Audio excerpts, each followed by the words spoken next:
Ассалаумағалейкум баршаңызға. Бәріміз үміткер күтеміз, үміткер жоқ жандар өте көп. Сондықтан үміткер болу үшін астындағы темеге өтіңіздер.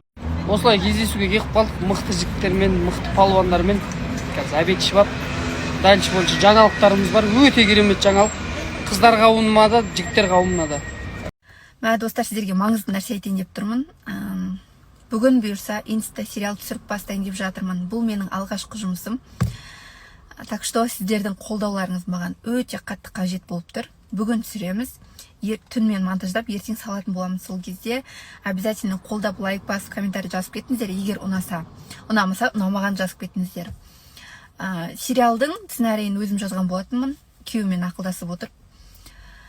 Өте қызықты, барған сайын қызықты бола түседі. Так что бомба контент болайын деп тұр енді.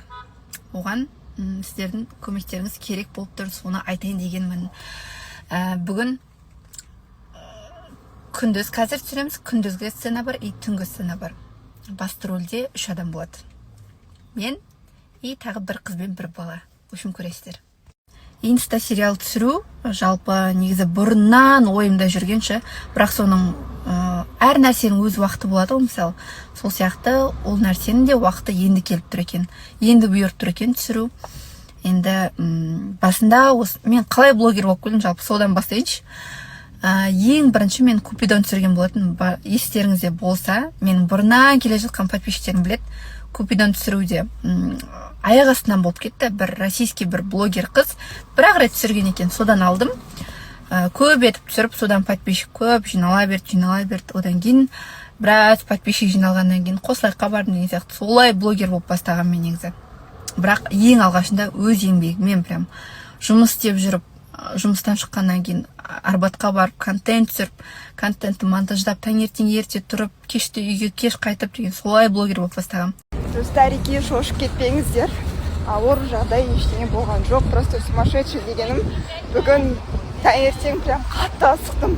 Үлгере алмай қалам ба деп. И так үлгере алмай қалдым, жұмысыма 20 минут кешіктім. Короче, таңертең вроде ерте тұрдым. Негізі Ханек басына жақсы болып қайтадан жөтел бастаған еді. Сөйтіп таңертең бірінші поликлиникаға кіріп шығып, потом көрем дегем, артынша жұмысқа барам деп. Сөйтіп таңертең бармаймыз ба? Сағат 8:30-да шықтым. Жеттім. Барсам очередь қой. Ай, кіріп кетейін десем болмай қалды. Ұстап қалды, медсестралар қайда жоқ отыр. Соның өзіне бір тұрған мамашаға попросить етіп, ой, сіздің алдыңызда кіріп кетейін деп тұрып кіріп кеткем. Сөйтсем докторның өзі асықпайды ғой шіркін. Болмайды, былай деп. В общем, не керек, Ханекқа укол жазып берді. Уколдарын алу керек. Мен қарасам уже 9-дан асып баратыр. 10 кетті, 15 кетті, 20 кетіп баратыр. Шок бұнда ана жерде. Оқушыларым күтіп қалды. Кетуім керек деп. Сонымен кешігіп бардым. Келдім, папасына табыстадым да. Сонымен қалаға келдім. Қалада тірліктерім болды.